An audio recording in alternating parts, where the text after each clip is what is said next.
Hello students, स्वागत है आपका स्टडी अड्डा के यूट्यूब चैनल पर कला के ऑनलाइन क्लासेस में।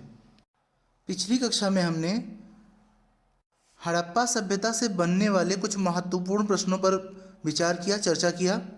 सिंधु घाटी सभ्यता से जो जो प्रमुख चीज़ें थीं जिन जिन से प्रश्न बन सकते थे, उन सभी पर हमने चर्चा की और हमने जाना कि कहाँ के नगर एक टीले पर बने हुए थे, कहाँ के नगर दो टीलों पर बने हुए थे, कौन सा नगर ऐसा था जो दोनों टीले दुर्गीकृत थे, कौन सा ऐसा नगर था जहाँ पर कोई भी टीला दुर्गीकृत नहीं था, या अन्य जो विशेषताएं थीं जो कि बार बार परीक्षा में पूछे जाते हैं, उन विशेषताओं पर हमने ध्यान दिया। फिर इसके बाद हमने शुरू किया था मूर्ति कला के बारे में, और यही लास्ट टॉपिक होगा आपके हड़प्पा सभ्यता की कला के बारे में। तो आज की क्लास में हम हड़प्पा सभ्यता को टोटली फिनिश कर लेंगे, इसके नोट्स को टोटली फिनिश कर लेंगे। हम लोग बात कर रहे थे कि हड़प्पा सभ्यता में मूर्तियाँ किस किस रूपों में मिली हैं। तो हड़प्पा सभ्यता में या सिंधु घाटी सभ्यता में मूर्तियाँ पाषाण की मिली हैं, धातुओं की मिली हैं और मिट्टी की मिली हैं। मिट्टी में जैसे सेलखड़ी की मूर्तियाँ भी मिली हैं, पत्थर की मिली हैं, बलुआ पत्थर की मिली हैं, लाल बलुआ पत्थर, और कांस्य की नर्तकी की मूर्ति मिली हुई है। तो लगभग इन तीन फॉर्मेट में, इन तीन स्वरूपों में अधिकतम मूर्तियाँ मिली हुई हैं, जिनमें पाषाण मूर्तियाँ हैं, धातु मूर्तियाँ हैं और मृण मूर्तियाँ हैं या मिट्टी की मूर्तियाँ हैं। इनमें से सबसे पहले हम चर्चा करेंगे पाषाण मूर्तियों पर। सैंधव काल में सैंधव सभ्यता से पत्थर की मूर्तियाँ मिली तो हैं, परंतु बहुत अधिक नहीं मिली हैं, अल्प मात्रा में मिली हैं। मतलब ये कहा जाए कि कुछ मात्रा में मिली हैं, बहुत अधिक मात्रा में पत्थर की मूर्तियाँ नहीं मिली हैं। इनके बारे में जानेंगे, इनकी विशेषताएं क्या थीं। तो सबसे पहली जो विशेषता थी कि इनकी जो मूर्तियाँ थी, पत्थर की मूर्तियाँ थीं, पाषाण मूर्तियाँ थीं, उनको जोड़ जोड़ कर बनाया गया था। मीन्स उसके हाथ अलग बनाए गए, पैर अलग बनाए गए, धड़ अलग बनाया गया, सिर अलग बनाया गया और उन सबको इकट्ठा करके जोड़ दिया गया। अर्थात ये एकास्म नहीं होती थी, इनको अलग अलग बनाकर जोड़ दिया जाता था। जितना भी पाषाण मूर्तियों का प्रमाण हमको मिला है, उनमें यही देखने को मिलता है कि अंग प्रत्यंगों को अलग अलग बनाया जाता था और एक में जोड़ दिया जाता था, जिससे कि वो पूरी मूर्ति बन जाती थी। अब जब हड़प्पा सभ्यता का विनाश हुआ तो उस दौरान ये मूर्तियाँ जो कि जोड़ी गई थीं, एकास्म नहीं थीं, तो ये जब अवशेष के रूप में मिलती हैं तो टूटी फूटी अवस्था में मिलती हैं, मतलब अलग अलग मिलती हैं, एकास्म रूप में नहीं मिलती हैं। इनके हाथ अलग मिलते हैं, पैर अलग मिलते हैं, सब अलग अलग होके मिलते हैं, क्योंकि ये जोड़े गए थे। तो पत्थर को जोड़ने का कोई ऐसा तरीका है नहीं कि जिससे कि ये अलग फिर से ना हो। तो जो इस अवस्था में मिलती हैं, ये टूटी फूटी अवस्था में मिलती हैं। पहला हमारा आज का पॉइंट यही है कि सैंधव काल में पत्थर की मूर्तियाँ अल्प मात्रा में मिली हैं, बहुत कम मात्रा में मिली हैं। मैंने आपको बताया कि बहुत कम मात्रा में मिली हैं, बहुत अधिक मात्रा में नहीं मिली हैं। और पत्थर की ये मूर्तियाँ विभिन्न अंग प्रत्यंगों को जोड़कर बनाई गई थीं, इसीलिए यह टूटी फूटी अवस्था में मिलती हैं। अब आप समझ सकते हैं कि जब चीज़ों को जोड़ जोड़ कर बनाया गया है, पत्थर की चीज़ को जोड़ कर बनाया गया है, जब घर गिरेंगे उस पर, बाढ़ आएगी उसमें, तो चीज़ें जब गिरेंगी तो टूट जाएंगी और फिर से अलग हो जाएंगी। तो अभी जो अवशेष मिलते हैं पुरातत्वविदों को, खुदाई के दौरान जो अवशेष मिले, उसमें सभी में पाषाण की जितनी भी मूर्तियाँ मिली हुई हैं, सभी के सभी क्या हैं, टूटी फूटी अवस्था में हैं, एकास्म अवस्था में नहीं है। पाषाण मूर्तियों की संख्या के बारे में अगर देखेंगे तो सैंधव काल में कुल 14 पाषाण मूर्तियां मिली हैं। मतलब हड़प्पा सभ्यता से अगर देखा जाए तो कुल मिलाकर 14 पाषाण मूर्तियां मिली हैं। केवल दो ही स्थान से मिली हैं, तो एक स्थान से 12, दूसरे स्थान से 2, तो कुल मिलाकर 14 पाषाण मूर्तियां हमें मिली हैं। केवल दो जो नगर थे जिनको हम जुड़वा राजधानी भी कहते हैं, हड़प्पा और मोहनजोदड़ो, इन दोनों नगरों से हमें पाषाण की मूर्तियाँ मिली हैं और कहीं से पाषाण की मूर्तियाँ मिलने का प्रमाण अभी तक नहीं मिला है। और यहाँ पर एक जगह स्थान से 2 मूर्ति मिली है और दूसरे स्थान से 12 मूर्ति मिली हैं। मीन्स पत्थर की मूर्तियों की बात की जाए तो मोहनजोदड़ो से लगभग 1 दर्जन अर्थात 12 मूर्तियाँ मिली हैं और हड़प्पा से 2 मूर्ति मिली है जो कि पत्थर की है। और भी अन्य मूर्तियाँ मिली हैं जो कि धातुओं की हैं और अन्य चीज़ों की बनी हुई हैं, परंतु पत्थर की हम बात कर रहे हैं, पाषाण की बात कर रहे हैं। तो पाषाण की केवल 14 मूर्तियाँ मिली हैं पूरे हड़प्पा सभ्यता से, जिनमें 2 मूर्ति मिली है हमको हड़प्पा से और 12 मूर्ति हमको मिली है मोहनजोदड़ो से। आगे देखेंगे कि ये पाषाण जो हैं वो किस प्रकार की पाषाण मूर्तियाँ, अर्थात किस प्रकार के पाषाण से बनाई गई पाषाण मूर्तियाँ हैं। तो इनमें है कि इनका निर्माण सेलखड़ी से हुआ है, चूना पत्थर से हुआ है, बलुआ पत्थर से हुआ है, स्लेटी पत्थर से हुआ है। तो ऐसे भी करके प्रश्न पूछा जाता है। तो इसको ध्यान देंगे कि कौन कौन से पत्थर हैं वो। सेल खड़ी है, चूना पत्थर है, बलुआ पत्थर है और स्लेटी पत्थर है, इनकी सहायता से बनाए गए हैं। तो दूसरा पॉइंट देखेंगे कि सैंधव काल में कुल 14 पाषाण मूर्तियाँ मिली हैं, जिनमें से 1 दर्जन पाषाण मूर्तियाँ मोहनजोदड़ो से तथा 2 मूर्तियाँ हड़प्पा से प्राप्त हुई हैं। इन मूर्तियों का निर्माण सेल खड़ी, चूना पत्थर, बलुआ पत्थर, स्लेटी पत्थर आदि की सहायता से किया गया है। अब यहाँ से हम देखेंगे कि प्रश्न किस किस प्रकार से बनते हैं। आपसे पूछ लिया जाएगा परीक्षा में, आपके TGT, PGT, LT grade, DSSB, इन सब परीक्षाओं में पूछ लिया जाएगा कि सेल खड़ी से या चूना पत्थर से या बलुआ पत्थर से बनी हुई मूर्ति का नाम दे जाएगा कि ये मूर्ति योगी की मूर्ति या किसी की मूर्ति कहाँ से प्राप्त हुई है। तो आपको बताना होगा हड़प्पा या मोहनजोदड़ो, क्योंकि अगर पत्थर की बात आ गई, पत्थर में कोई भी पत्थर हो, सेल खड़ी हो, बलुआ पत्थर हो, चूना पत्थर हो, स्लेटी पत्थर हो, किसी भी पत्थर की मूर्ति की बात आएगी तो सिर्फ 2 नगरों का नाम आएगा, चाहे वो हड़प्पा से हो या मोहनजोदड़ो से।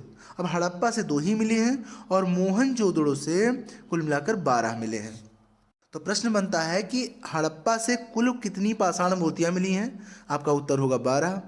मोहनजोदड़ो से कुल मिलाकर कितनी पाषाण मूर्तियां मिली हैं, तो आपका आंसर होगा 1 दर्जन या 12।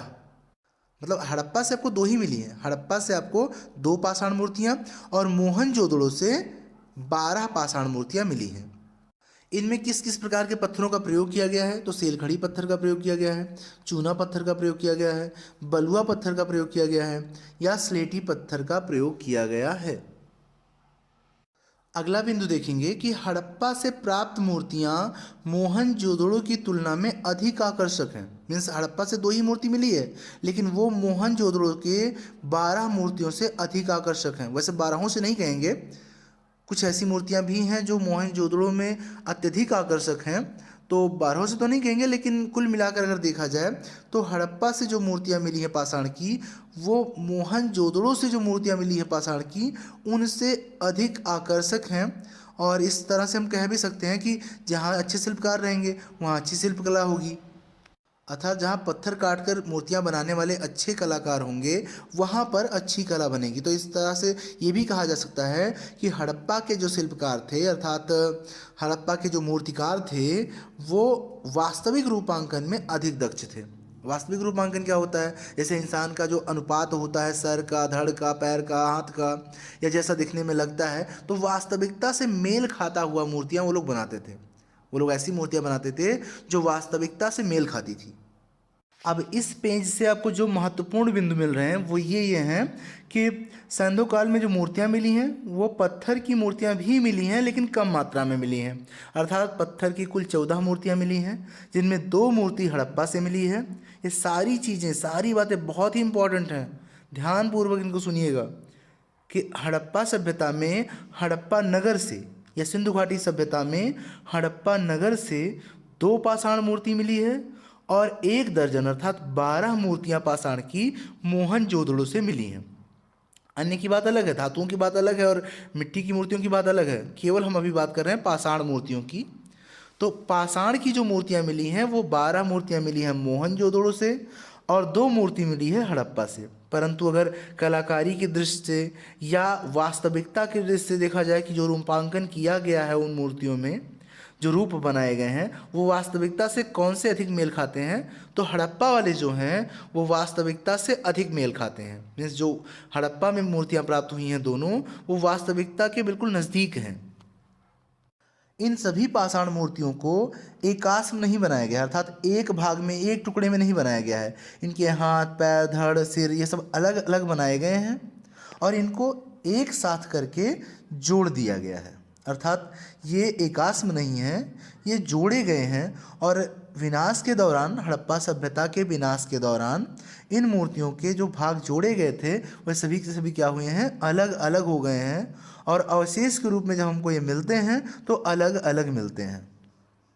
अब अगला जो टॉपिक है वो मूर्तियों के निर्माण में 4 तरह के पत्थरों का प्रयोग हुआ है, जिसमें सबसे ज़्यादा बलुआ पत्थर और चूना पत्थर का प्रयोग हुआ है, सेल खड़ी का भी प्रयोग हुआ है और स्लेटी पत्थर का भी प्रयोग हुआ है। 4 प्रकार के पत्थरों का हमको प्रयोग मिलता है, सेल खड़ी, चूना पत्थर, बलुआ पत्थर और स्लेटी पत्थर। आगे देखेंगे, पहले के क्लासों में हम आपको बता चुके हैं कि नील नदी घाटी सभ्यता अर्थात मिस्र की सभ्यता, चीन की सभ्यता और सिंधु घाटी सभ्यता, ये सभी की सभी सभ्यताएं जो थी समकालीन थीं, एक ही साथ पनपी थीं। तो इनमें कुछ समानताएं भी देखने को मिलती हैं। तो इस पेज पर हम अगला पॉइंट देखेंगे, मोहनजोदड़ो से प्राप्त योगी तथा पुरोहित, योगी तथा पुरोहित नहीं, योगी या पुरोहित, वही योगी की मूर्ति है, वही पुरोहित की मूर्ति है। आप इसमें कंफ्यूज नहीं होंगे एग्जाम में, चाहे योगी पूछ लिया जाए या पुरोहित पूछ लिया जाए। उसकी जो मूर्ति है वो सेल खड़ी पत्थर की बनी हुई है। एक मूर्ति प्राप्त हुई है मोहनजोदड़ो से, जिसे हम योगी की मूर्ति कहते हैं या पुरोहित की मूर्ति कहते हैं, और ये मूर्ति जो है सेल खड़ी पत्थर की बनी हुई है। योगी की मूछें नहीं है, योगी की जो मूर्ति मिली है उसमें मूछें नहीं बनाई गई हैं, अर्थात मूछें नहीं है, और दाढ़ी जो है वो विशेष रूप से संवारी गई है। दाढ़ी का जो निर्माण किया गया था चेहरे पे, वो विशेष रूप से संवरा हुआ दाढ़ी है, मतलब जैसे कंघी से संवार दिया गया हो, उसको काम किया गया हो, ऐसी दाढ़ी उसकी है। केस जो है वो पीछे की तरफ है और हेयर बैंड लगाया गया है, मतलब हेयर बैंड जैसा कुछ रचना की गई है। तो जैसे हेयर बैंड लगा के केस को पीछे कर दिया जाए, उसी प्रकार से केस पीछे किए गए हैं। योगी के जो नेत्र हैं वो अधखुले हैं, इसके बारे में पूछा जाता है। ये बहुत ही इंपॉर्टेंट टॉपिक है, बहुत ही इंपॉर्टेंट मूर्ति है, तो इसके बारे में आप जरूर जानेंगे योगी के बारे में। योगी के जो नेत्र हैं वो अधखुले हैं, और इस मूर्ति में सर्वाधिक कलात्मकता अगर पूछी जाए किसी चीज़ में है तो वह है केश विन्यास में। पूछा भी जाता है कि केश विन्यास की दृष्टि से सबसे महत्वपूर्ण मूर्ति कौन सी है, तो योगी की मूर्ति या पुरोहित की मूर्ति। या योगी की मूर्ति की दाढ़ी कैसी है, तो संवारी गई है, मूछें है ही नहीं। केस को जो किया गया वो हेयर बैंड लगा के पीछे किया गया है। योगी की जो नेत्र हैं वो अधखुले हैं।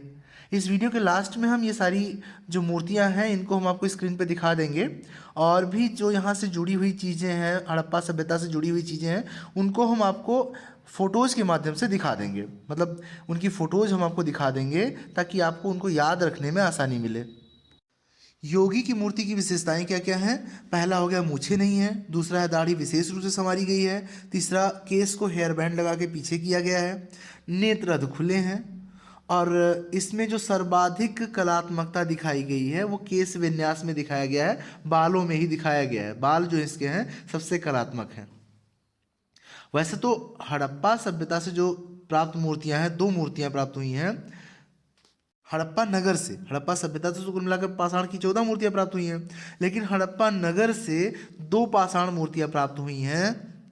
परंतु किसी भी मूर्ति में कांस्य नर्तकी की जो मूर्ति प्राप्त हुई है मोहनजोदड़ो से, उतनी कलात्मकता नहीं है। सबसे कलात्मक पूछा जाएगा, यदि आपसे पूछा जाता एग्जाम में कि मोहनजोदड़ो से प्राप्त सबसे कलात्मक मूर्ति कौन सी है, तब कांस्य वाली मूर्ति की बात करेंगे, कांस्य नर्तकी जो है उसकी बात करेंगे। कांस्य की जो बनी हुई नर्तकी की मूर्ति है वह सबसे कलात्मक है। लेकिन अगर पत्थर वाले में पूछा जाएगा तो पत्थर वाले में योगी की मूर्ति सबसे कलात्मक है। कुल मिलाकर पूछा जाए पत्थर में, मृण मूर्ति में या फिर कांस्य मूर्ति में, सब में कौन सा सबसे ज़्यादा कलात्मक है, तो कांस्य नर्तकी की मूर्ति, नर्तकी की मूर्ति सबसे कलात्मक है। परंतु यहीं पर यदि ये पूछ लिया जाए कि पत्थर में सबसे कलात्मक मूर्ति कौन सी थी, तो योगी या पुरोहित की जो मूर्ति थी वो सबसे कलात्मक थी। इस प्रकार की कुछ मूर्तियाँ मिस्र और मेसोपोटामिया से भी मिलती हैं। हमने आपको बताया कि ये सारी सभ्यताएं जो थीं, नील नदी घाटी सभ्यता में मिस्र की सभ्यता हो गई, मेसोपोटामिया की सभ्यता हो गई, चीन की सभ्यता हो गई, और सिंधु नदी घाटी सभ्यता हो गई, ये सभी समकालीन थे, एक साथ ये सभ्यताएं प्रकाश में आई थीं या उदय हुई थीं। तो इनमें कुछ संबंध भी हैं। तो एक तरह से देखा जाए कि ये जो मूर्तियाँ हैं, ये जिन मूर्तियों की हम अभी बात कर रहे थे, ये जो मूर्तियां हैं ये मिस्र तथा मेसोपोटामिया की सभ्यताओं से संबंध रखती हैं, ऐसा माना जाता है, क्योंकि वहाँ भी ऐसी मूर्तियां मिलती थी। वहाँ पर मिस्र तथा मेसोपोटामिया में भी, उनकी सभ्यताओं में भी ऐसी मूर्तियां मिली हैं। उन सभ्यताओं की खुदाई होने के बाद भी वहाँ से ऐसी मूर्तियाँ मिलती हैं, और उनका संबंध देवी देवताओं से था। मिस्र और मेसोपोटामिया में जो ये मूर्तियाँ मिली हैं इस तरह की, उनका संबंध देवी देवताओं से था। तो ये भी माना जा सकता है, इस बात को हम मान सकते हैं कि जो मोहनजोदड़ो से मूर्ति मिली है इसका भी कोई धार्मिक महत्व रहा होगा। जैसे वहाँ पर उस मूर्ति का जो इससे मैच करती है, जैसे वहाँ भी इस प्रकार की मूर्तियाँ मिली हैं, मिस्र में भी, मेसोपोटामिया में भी, और हड़प्पा सभ्यता में भी मिली हैं, सिंधु नदी घाटी सभ्यता में मिली हैं। तो उनका वहाँ वाले का संबंध धार्मिक था या देवी देवताओं से था। तो यहाँ जो मूर्ति मिली है इसका भी संबंध धार्मिक चीज़ों से या देवी देवताओं से ही रहा होगा, ऐसा हम मान सकते हैं। तो अंतिम पॉइंट यही है कि इस प्रकार की मूर्तियां मिस्र तथा मेसोपोटामिया आदि सभ्यताओं से भी मिलती हैं, उनका संबंध देवी देवताओं से था, अतः मोहनजोदड़ो की इस मूर्ति का भी कोई धार्मिक महत्व रहा होगा। आगे देखेंगे, मोहनजोदड़ो से पाषाण की ही एक मूर्ति मिली है जिसे हम भेड़ा हाथी की संयुक्त मूर्ति कहते हैं। भेड़ा हाथी की संयुक्त मूर्ति। अब संयुक्त मूर्ति क्यों कहते हैं? इसमें जो श्रृंग है वो भेड़ का है, पूरा शरीर और श्रृंग जो है वो भेड़ का है, और इसका जो मस्तक है उस पर सूंड लगा हुआ है। मीन्स पूरा शरीर जो है वो भेड़ का है, श्रृंग जो है वो भेड़ के हैं, मतलब सींगे उसमें है, सींग है उसके पास, शरीर उसका जो है वो भेड़ का है, सींगे हैं भेड़ जैसी। परंतु इसका जो मस्तक है इस पर हाथी का सूंड लगा हुआ है, मतलब हाथी के जैसे सूंड होते हैं वैसे ही सूंड है। और ऐसे किसी पशु का प्रमाण हमें प्राचीन काल से मिलता नहीं है जो ऐसा रहा हो। तो हम ये मान सकते हैं कि इसे संयुक्त रूप से भेड़ और हाथी की संयुक्त मूर्ति बनाई गई थी, मतलब हाथी का सूंड और भेड़ का पूरा शरीर, तो इस तरह से बनाया गया था इसको। तो इसको हम भेड़ा हाथी की मूर्ति भी कहते हैं। और इसकी ऊंचाई केवल 10 इंच है, ध्यान देंगे 10 इंच, केवल 10 इंच है। और इससे भी प्रश्न कई बार पूछे गए हैं। अब ये मूर्ति चूंकि वास्तव में ऐसा कोई जानवर था नहीं, ऐसा कोई जीव था नहीं, पाषाण काल में भी ऐसे किसी जानवर किसी जीव के प्रमाण नहीं मिलते हैं, तो ये माना जा सकता है कि इसे भी किसी धार्मिक महत्व से ही बनाया गया रहा होगा, क्योंकि इसका वास्तविक कोई मतलब तो था नहीं, तो धार्मिक महत्व से हो सकता है बनाया गया रहा हो। और ये भी काफ़ी कलात्मक है। तो अब बात करेंगे हम अगले पॉइंट की, यहाँ की इस पेज के पहले पॉइंट की।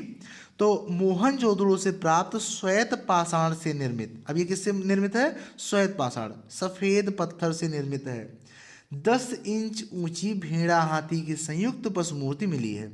हमने आपको बताया कि एक ऐसी मूर्ति मिली है जिसे हम भेड़ा हाथी की संयुक्त मूर्ति कहते हैं। ये 10 इंच ऊंची है और ये सफ़ेद पत्थर से बनाई गई है। कहाँ से मिली है? मोहनजोदड़ो से मिली है। इसमें शरीर और श्रृंग भेड़ का है। हमने आपको बताया शरीर और श्रृंग भेड़ का है, और इसका जो मस्तक है वो सूंडदार है। तो सूंड हाथी के पास होता है, तो हाथी जैसा है, इसका मस्तक जो है वो हाथी जैसा है। संभवतः इस मूर्ति का कोई धार्मिक महत्व रहा होगा। अब वास्तव में तो ऐसा कोई जानवर होता नहीं था, तो धार्मिक महत्व के लिए या भगवान जैसा कोई कुछ मानने के लिए, भगवान मानने के लिए उसको, या फिर देवता मानने के लिए, पूजा करने के लिए, ऐसे किसी महत्व के लिए उसको संभवतः बनाया गया रहा होगा।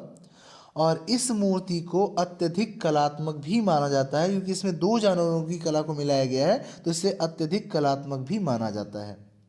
तो आप ध्यान देंगे कि यहाँ से कई सारे प्रश्न बन सकते हैं। जैसे पहला प्रश्न हो जाएगा कि भेड़ा हाथी की मूर्ति किस पत्थर से बनी है?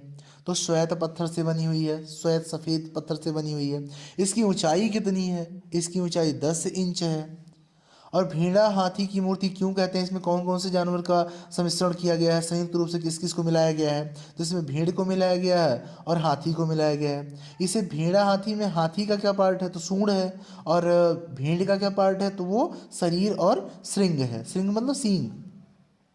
और इसे किस लिए बनाया गया था? अब अगर ये पूछ लिया जाए कि इसे किस लिए बनाया गया रहा होगा, या क्या अनुमान जताया जाता है, क्या अनुमान लगाया जाता है कि इसे किस लिए बनाया गया रहा होगा, तो हम बताएंगे कि इसका कोई धार्मिक महत्व रहा होगा, इसीलिए इसको बनाया गया रहा होगा। और ये काफ़ी कलात्मक भी है। अगला पॉइंट है, हड़प्पा की पाषाण मूर्तियों में सिर रहित मानव मूर्तियां विशेष रूप से उल्लेखनीय हैं। अर्थात हड़प्पा से जो मूर्ति मिली है उसमें सिर नहीं है। हड़प्पा की जो मूर्ति मिली, हमने आपको पहले ही बताया कि मूर्तियां जो थीं वो टुकड़ों में बनाई जाती थीं और जोड़ दी जाती थीं। तो हड़प्पा से जो दोनों मूर्तियां मिली हैं वो सिर रहित हैं, उसमें सिर नहीं है। मानव की मूर्तियां हैं जिसमें सिर नहीं है। और वही विशेष रूप से उल्लेखनीय है, मतलब वो विशेषताओं से भरी हुई हैं। तो पहली जो मूर्ति है वो लाल बलुआ पत्थर की है और दूसरी काले पत्थर की है। अब पूछा जाता है कि किन पत्थरों से बनी हुई हैं ये मूर्तियाँ, किन पत्थरों से बनी हुई हैं। तो पहली जो मूर्ति है वो लाल बलुआ पत्थर की है और दूसरी काले पत्थर की बनी हुई है। हड़प्पा की मूर्तियों की बात कर रहे हैं हम अभी तक का हम मोहनजोदड़ो की मूर्तियों की बात कर रहे थे, पाषाण मूर्तियों की। अब हम हड़प्पा की पाषाण मूर्तियों की बात कर रहे हैं। तो हड़प्पा की जो पाषाण मूर्तियां हैं उनमें दो मूर्तियां मिली हुई हैं। आप जानते ही हड़प्पा से दो पाषाण मूर्तियां मिलती हैं, जिनमें से एक जो है वो लाल बलुआ पत्थर का बना हुआ है और दूसरा जो है वो काले पत्थर का बना हुआ है। दोनों में सिर नहीं है, दोनों का सिर प्राप्त नहीं है और दोनों ही मूर्तियों के मस्तक और पैर टूटे हुए हैं। हमने आपको बताया ना कि सिर नहीं है, मस्तक नहीं है और पैर जो हैं वो टूटे हुए हैं, पैर भी नहीं है क्योंकि अलग अलग जोड़े जाते थे, तो ना सिर मिला है ना पैर मिला है। तो दोनों मूर्तियों के सिर भी नहीं है और पैर भी टूटे हुए हैं। अब इसमें क्या होता है कि अगर सिर और पैर दोनों टूटा हुआ है तो ऐसा माना जा सकता है कि इनमें जो अंग प्रत्यंग थे वो सभी के सभी अलग अलग बनाए जाते थे और किसी मसाले के द्वारा इनको जोड़ दिया जाता था, ऐसा माना जा सकता है। क्योंकि दोनों के सिर टूटे हुए हैं, दोनों के पैर टूटे हुए हैं, एक तरह से टूटे हुए हैं, मतलब एक तरह से इन चीज़ों को बनाया जाता था और फिर क्या किया जाता था, किसी मसाले के द्वारा, उस समय का जो भी मसाला रहा हो जिससे चीज़ों को जोड़ा जाता रहा हो, पत्थरों को जोड़ा जाता रहा हो, उनसे जोड़ दिया जाता था।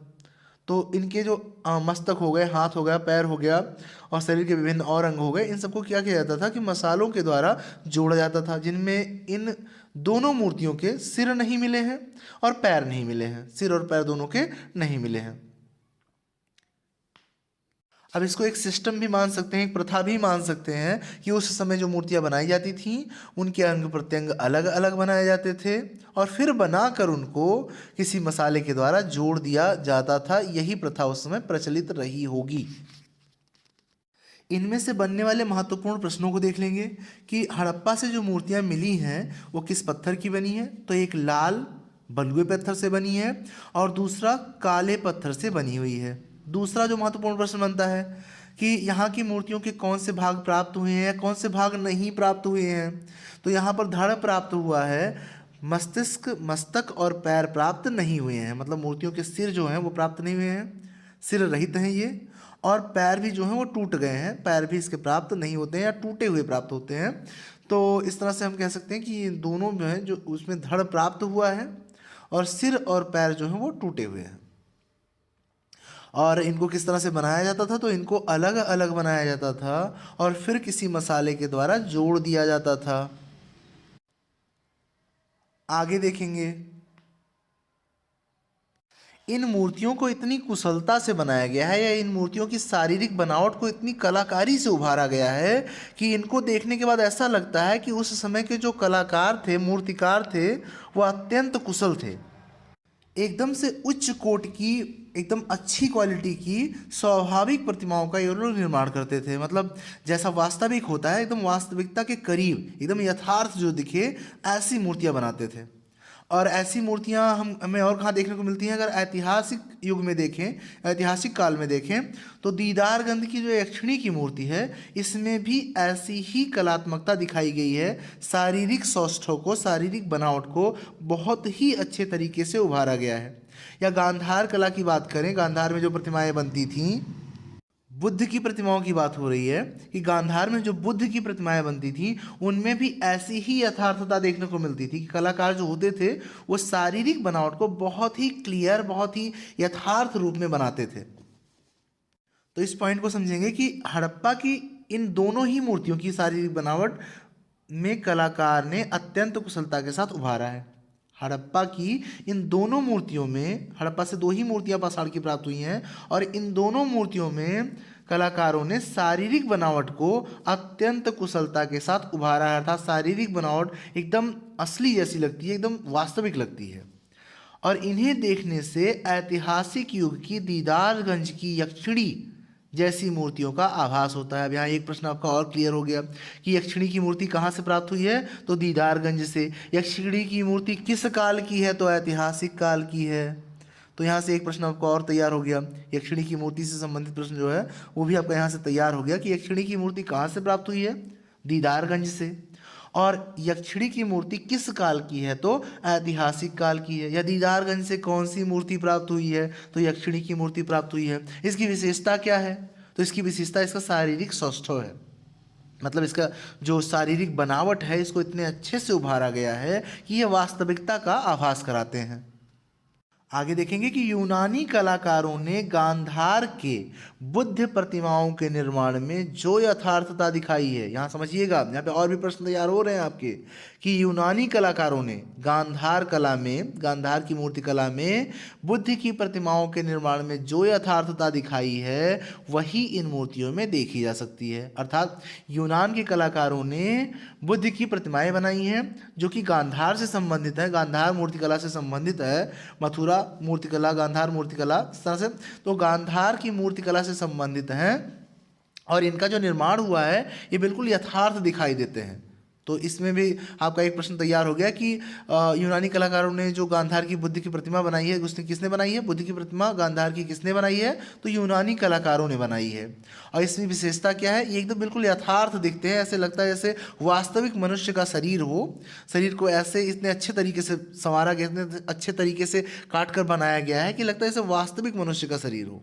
तो वही जो क्वालिटी वहाँ पर दिखाई देती है, जो यथार्थता, जो वास्तविकता वहाँ दिखाई देती है बुद्ध की प्रतिमा में, इन दोनों मूर्तियों में भी वैसी ही यथार्थता दिखाई देती है। और इन सब चीज़ों से एक निष्कर्ष क्या निकलता है कि हड़प्पा के जो भी शिल्पी थे, जो भी मूर्तिकार थे, वह बहुत ही उच्च कोटि के मूर्तिकार थे और स्वाभाविक प्रतिमाओं का निर्माण करना वो जानते थे। अब इस पॉइंट से आपके कई प्रश्न बन रहे हैं, आप ध्यान देंगे, इस पॉइंट से आपके कई प्रश्न बन रहे हैं। 3 जगह की मूर्ति आपको बताई गई। दीदारगंज की यक्षिणी की मूर्ति जो कि ऐतिहासिक मूर्ति है, इतिहास काल में बनी थी। अब यहाँ पर इतिहास काल से आप समझ रहे हैं कि जिनके हमको साक्ष्य भी प्राप्त हुए हैं और लेख भी प्राप्त हुए हैं, जिनको पढ़ा भी जा सका है, वो ऐतिहासिक काल हो गया। जिनके लेख तो प्राप्त हुए हैं लेकिन पढ़ा नहीं जा सका, उनको आद्य ऐतिहासिक काल कहते हैं। और जिनका कोई लिखित प्रमाण ही नहीं मिलता है उनको हम प्राग ऐतिहासिक कहते हैं। तो यहाँ पे ऐतिहासिक काल की बात हो रही है कि दीदारगंज की यक्षिणी की जो मूर्ति है वो ऐतिहासिक काल की है और उसमें भी वास्तविकता का आभास होता है। यूनान के कलाकारों ने गांधार की जो बुद्ध प्रतिमा बनाई है उसमें भी वास्तविकता या यथार्थता का आभास होता है। और इसी तरह से हड़प्पा की जो दोनों मूर्तियां हैं उनकी भी शारीरिक बनावट से वास्तविकता का आभास होता है। अर्थात हड़प्पा सभ्यता के जो मूर्तिकार थे, अर्थात हड़प्पा नगर के जो मूर्तिकार थे स्पेशली, वो बहुत ही उच्च क्वालिटी के, उच्च गुणवत्ता के कलाकार थे और बिल्कुल स्वाभाविक या कहें वास्तविक कला, वास्तविक मूर्ति बनाने में वो सक्षम थे। आगे देखेंगे, आगे हम धातु मूर्तियों के बारे में पढ़ेंगे कि धातु मूर्तियां जो थी वो कौन कौन सी थी, कैसी थी। तो देखेंगे अगला जो बिंदु है वो ये है कि सैंधववासी या सिंधुकालीन सभ्यता के जो निवासी थे विविध प्रकार की धातु मूर्तियों का निर्माण करते थे। अर्थात केवल एक ही धातु मूर्ति का निर्माण नहीं करते थे, वो विभिन्न प्रकार की धातुओं की मूर्तियों का निर्माण करते थे। अब इसमें देखेंगे कि कौन कौन सी वो धातुएं थीं जिनका प्रयोग करके हड़प्पावासी या हड़प्पा सभ्यता के लोग मूर्तियों का निर्माण करते थे। तो यह मूर्तियाँ सामान्यतः तांबे और कांसे से बनी होती थी।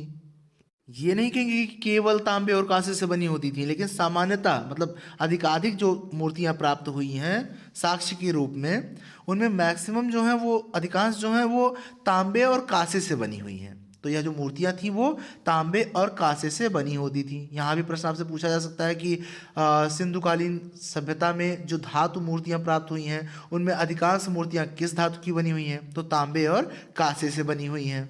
उस समय तांबा और कांसा का समय ही था, तो उस समय तांबे और कांसे से बनी हुई थी। उस समय की सभ्यताओं को हम कांस्य युगीन सभ्यता भी कहते हैं, इसी वजह से कहते हैं क्योंकि उस समय कांसे का प्रयोग बहुत अधिक मात्रा में होता था।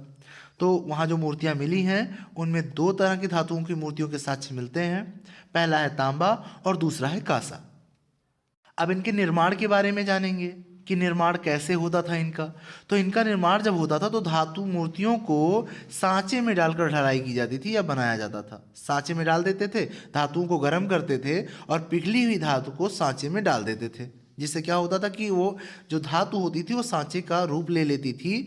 और इस प्रक्रिया को बंद सांचा विधि या गरणी मूल विधि भी कहते हैं। गणनी मूल विधि या लुप्त मोम विधि, ये तीनों विधियां एक ही हैं। इनको एक ही तरह से समझेंगे इनको, कि इनमें से तीनों में से कोई भी पूछा जाए, मान लिया आपसे पूछ लिया जाता है, प्रश्न आपके एग्जाम में आ जाता है, आपके किसी भी एग्जाम में आपसे साहित्यिक रूप से पूछा जाता है कि प्रतियोगी परीक्षाओं में आपको पूछा जाता है कि उस समय हड़प्पा कालीन सभ्यता में जो मूर्तियाँ बनती थीं उनका विधि क्या था, किस विधि से मूर्तियाँ बनती थीं। तो आपको ऑप्शन में इन तीनों में से कुछ भी मिल जाए उसी को आप सही लगाएंगे। वहाँ पर सांचा विधि हो सकता है, अगर सांचा विधि मिल जाता है तो वो सही है, या उसको गरणी मूल विधि लिखा जा सकता है तो वो भी सही है, या लुप्त मोम विधि लिखा जाए वो भी सही है। मतलब ये तीनों एक ही चीज़ें हैं। इसमें क्या होता था कि मोम पिघल कर बाहर आ जाती थी और सांचे में वो धातु जो होती थी वो भर जाती थी। तो इसको हम तीन विधियों से जानते हैं, तीन नामों से जानते हैं। इस एक विधि को हम तीन नामों से जानते हैं। लुप्त मोम विधि कहें, गरणी मूल विधि कहें, या सांचा विधि कहें। तीनों में से कोई भी कह सकते हैं हम, जो हमारी इच्छा हो, या एग्जाम में तीनों में से कुछ भी पूछा जा सकता है कि इस विधि से, किस विधि से धातु की मूर्तियां हड़प्पा कालीन सभ्यता में बनाई जाती थी। सिंधु नदी घाटी सभ्यता में मूर्तियों को बनाने के लिए किस विधि का प्रयोग किया जाता था। स्पेशली धातु की मूर्तियों की बात हो रही है यहाँ पे, कि धातु की मूर्तियों को बनाने के लिए किस विधि का प्रयोग किया जाता था। तो चाहे गरणी मूल विधि, चाहे लुप्त मोम विधि, चाहे सांचा विधि, तीनों में से कोई एक लिखेंगे। सांचा विधि अलग थी, गरणी मूल विधि या लुप्त मोम विधि इसको एक ही कहेंगे। मतलब सांचा विधि थोड़ी सी अलग थी, उसमें सांचा बना होता था और उस सांचे में डाल के बनाते थे। लेकिन इसमें क्या होता था, इसमें मोम का प्रयोग किया जाता था, मोम पिघल कर बाहर आता था और वो मतलब वहाँ पे धातु भर जाती थी और निर्माण हो जाता था। तो चाहे सांचा विधि का प्रयोग होता था या गरणी मूल विधि, जिसे हम लुप्त मोम विधि भी कहते हैं, उसका प्रयोग किया जाता था। अब इसी विधि को हमारे प्राचीन साहित्य में मधुचिष्ट विधि कहा गया है। मतलब जब प्राचीन साहित्य को पढ़ेंगे उसमें इस विधि का नाम मधुचिष्ट विधि के नाम से लिखा गया है। तो पूछा जाता है कि मधुचिष्ट विधि को कौन सी विधि कही जाती है, तो लुप्त मोम विधि या गरणी मूल विधि कहेंगे। या इस तरह से पूछ लिया जाएगा कि विकल्प में आपको ये देगा ही नहीं, मूल गरणी मूल विधि या लुप्त मोम विधि या सांचा विधि, ये तीनों नहीं देगा, आपको दे देगा कि मधुचिष्ट विधि, कि हड़प्पा सभ्यता में किस विधि से मूर्तियां बनाई जाती थी, और उसमें ऑप्शन में एक दे देगा कि मधुचिष्ट विधि। तो यहाँ पर आपका सही विकल्प क्या होगा कि मधुचिष्ट विधि से बनाई जाती थी। कालांतर में दक्षिण की नटराज मूर्ति भी तथा सुल्तानगंज की बुद्ध की ताम्र मूर्ति का भी निर्माण इसी तरह से किया गया। अब यहाँ पर एक और आपका प्रश्न तैयार हो जा रहा है कि नटराज की मूर्ति को किस विधि से बनाया गया था। नटराज की जो मूर्ति है वो भी धातु मूर्ति है, तो उसको किस तरह से बनाया गया था। दक्षिण भारत में मिली है, ये हड़प्पा सभ्यता से हम इसको संबंधित नहीं करेंगे, ये दक्षिण भारत में मिली है। तो दक्षिण भारत की नटराज मूर्ति जो है वो किस तरह से बनाई गई थी, तो हम बताएंगे कि दक्षिण भारत की नटराज मूर्ति जो है वो मधुचिष्ट विधि से बनाई गई थी, या लुप्त मोम विधि से बनाई गई थी, या गरणी मूल विधि से बनाई गई थी। जो भी पूछ लिया जाए हम उसको सही लगाएंगे। इसी में एक और मूर्ति की बात हो रही है कि सुल्तानगंज की जो बुद्ध की प्रतिमा है, ताम्र मूर्ति है। सुल्तानगंज में बुद्ध की एक मूर्ति मिली है जो तांबे की है, तो उस ताम्र मूर्ति का भी निर्माण मधुचिष्ट विधि से ही किया गया है। तो बुद्ध की ताम्र की मूर्ति कहाँ पर है, सुल्तानगंज में। प्रश्न समझेंगे आप, यहाँ से प्रश्न कैसे कैसे बनेंगे कि बुद्ध की ताम्र मूर्ति जो मधुचिष्ट विधि से बनी हुई है वो कहाँ प्राप्त हुई है, तो सुल्तानगंज में। नटराज की मूर्ति जो कि मधुचिष्ट विधि से बनाई गई है वो कहाँ प्राप्त हुई है, दक्षिण में, दक्षिण भारत में प्राप्त हुई है। इस तरह से यहाँ से आपके काफ़ी महत्वपूर्ण प्रश्न बनेंगे। आगे देखेंगे, अब इन सभी धातु मूर्तियों में, हड़प्पा सभ्यता की सभी धातु मूर्तियों में अगर सबसे कलात्मक, सबसे उत्कृष्ट पूछा जाए तो मोहनजोदड़ो से एक मूर्ति मिली है जो नर्तकी की मूर्ति है। मतलब उस मूर्ति को इस मुद्रा में रखा गया है जैसे कि वो कोई नर्तकी हो। हम आपको वीडियो के लास्ट में इन फोटोज़ को दिखाएंगे, आप देख लीजिएगा। सबके नाम उनके फोटोज़ के साथ लिखे होंगे, आप उनको पढ़कर समझ लीजिएगा और देख लीजिएगा उन मूर्तियों को, किसको नर्तकी की मूर्ति कहा जाता है, किसको योगी की मूर्ति कहा जाता है। आप उनको देख लीजिएगा और देखने से आपको चीज़ें और अच्छे से याद हो जाएंगी।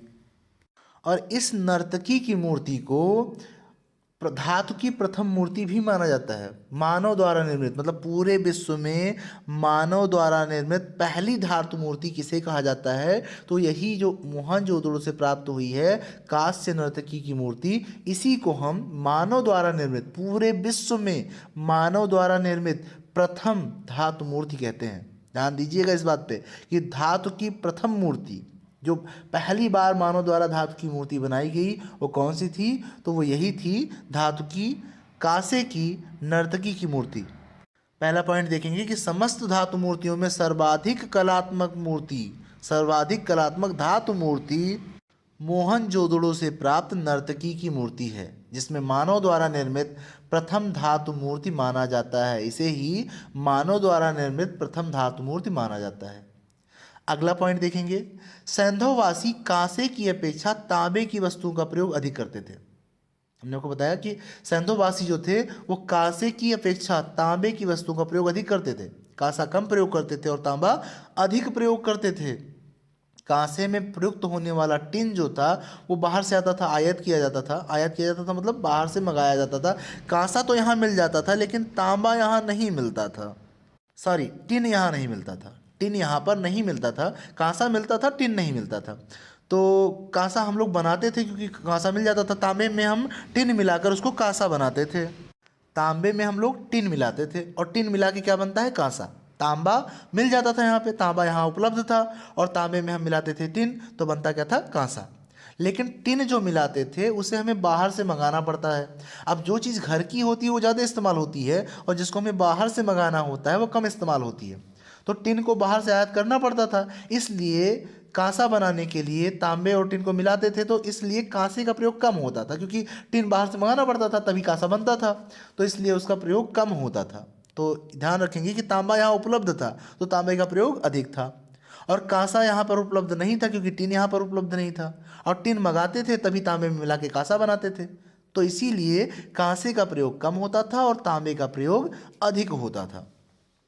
अब कांसे का जो बनाने का तरीका है उसमें हम देखेंगे कि कांसे में प्रयुक्त होने वाला जो टिन होता है वो आयातित होता था, जिसकी मात्रा 10 से 12% होती थी। मतलब जो चीज़ बाहर से मंगाई जाती है, खरीद के आती है, उसका इस्तेमाल कम होता है। तो अगर हमको टिन की मात्रा 20% रखनी होगी, अगर हम चाहते हैं कि हम एक अच्छा कांसा बनाएं, अच्छी क्वालिटी का कांसा बनाएं, तो उसके लिए हमको टिन की मात्रा 20% रखनी होगी। लेकिन हड़प्पावासी या मोहनजोदड़ोवासी या हड़प्पा सभ्यतावासी जो थे, सैंधववासी जो थे, वो टिन का परसेंटेज जो मिलाते थे तांबे में, अगर तांबे में केवल 10 से 12% मिलाते थे, मतलब 88% या 90% जो होता था वो तांबा होता था और 10% या 12% क्या होता था? कांसा होता था, जिससे कि अच्छी क्वालिटी का कांसा नहीं बन पाता था। टिन होता था, सॉरी टिन होता था, 10 या 12% टिन होता था और 88%, 88% से लेके 90% तक तांबा होता था। टिन की मात्रा कम होती थी, टिन की मात्रा हमको चाहिए 20% और हम मिलाते थे तांबे में कितना? 10 से 12%। तो हड़प्पा वासी जो थे, हड़प्पा सभ्यतावासी जो थे, वो तांबे में टिन की मात्रा कम मिलाते थे तो कांसा अच्छी क्वालिटी का नहीं बनता था और इसीलिए कांसे का प्रयोग कम किया जाता था, तांबे का प्रयोग ज़्यादा किया जाता था। और हमको अच्छा अगर कांसा बनाना है तो हमको टिन कितना मिलाना पड़ेगा? 20% मिलाना पड़ेगा, और जैसा कि वो लोग मिलाते नहीं थे। तो ये भी प्रश्न बना हुआ है, आप इसको ध्यान देंगे कि कांसा बनाने के लिए तांबे में कितना % टिन डालते थे हड़प्पावासी? तो 10% या 12%। आपका उत्तर में जो भी आपको मिल जाएगा 10 से 12% उसको आप लगा देंगे, वो 10 से 12 ही मिलेगा, उसमें आपको 10 से 12% ऐसे मिलेगा। तो आप किस पे लगाएंगे? 10 से 12%। आगे देखेंगे, कांसे से निर्मित मूर्तियों में नर्तकी की मूर्ति, भेड़ की कांस्य मूर्ति और भैंसे की कांस्य मूर्ति मोहनजोदड़ो से प्राप्त हुई है। ये तीनों मूर्तियां काफ़ी विशेष हैं और इन तीनों मूर्तियों से प्रश्न पूछे गए हैं, तो इन तीनों मूर्तियों को हम जान लेंगे कि कांसे से निर्मित कौन कौन सी मूर्ति हम जान लेंगे। पहला तो विश्व प्रसिद्ध नर्तकी की मूर्ति जो मोहनजोदड़ो से प्राप्त हुई है, विश्व प्रसिद्ध है नर्तकी की मूर्ति, जिसको हम पूरे विश्व की मानव द्वारा निर्मित पहली धातु मूर्ति मानते हैं या माना जाता है। तो पहला जो हो गया कि मोहनजोदड़ो से कौन सी धातु की मूर्ति मिली है, तो नर्तकी की मूर्ति पहली हो गई, सब विश्व प्रसिद्ध है। दूसरी, भेड़ की भी एक कांस्य मूर्ति मिली है, एक कांस्य मूर्ति मिली है जो भेड़ की है। और तीसरी जो कांस्य मूर्ति मिली है वो एक भैंसे की है। मतलब 3 आपको कांस्य मूर्तियाँ वहाँ से मिलती हैं मोहनजोदड़ो से। कौन कौन सी? एक नर्तकी की मूर्ति मिलती है, विश्व प्रसिद्ध है। दूसरा, भेड़ की कांस्य मूर्ति मिलती है और तीसरा जो है वो भैंसे की कांस्य मूर्ति मोहनजोदड़ो से प्राप्त होती है। आगे हम वैदिक काल के बारे में पढ़ेंगे, वैदिक काल की कला के बारे में पढ़ेंगे, मौर्यकालीन कला के बारे में पढ़ेंगे, 16 महाजनपद के बारे में पढ़ेंगे। तो इन सबको हम आगे पढ़ेंगे। तो कल से आपका नया टॉपिक शुरू होगा। अगर आपको ये वीडियो पसंद आती है तो इसे लाइक करें, अपने फ्रेंड्स को शेयर करें ताकि वो भी इसका लाभ उठा सकें, क्योंकि मैं आपसे कोई फ़ीस नहीं ले रहा हूँ, विदाउट फीस में काम कर रहा हूँ। तो अगर आपको सही लगे, आपको उचित लगे, तो आप इन वीडियोस को ज़्यादा से ज़्यादा व्यूज़ दें, कमेंट्स करें, लाइक करें। अगर लगातार अच्छे व्यूज़ आते रहे या अच्छे कमेंट्स आते रहे, लगातार अच्छा वॉच टाइम मिलता रहा, तो हम लगातार ऐसे ही आपको फ्री क्लासेस देते रहेंगे ताकि मेरा भी कुछ लाभ हो। तो मिलते हैं अगले वीडियो में, तब तक के लिए धन्यवाद।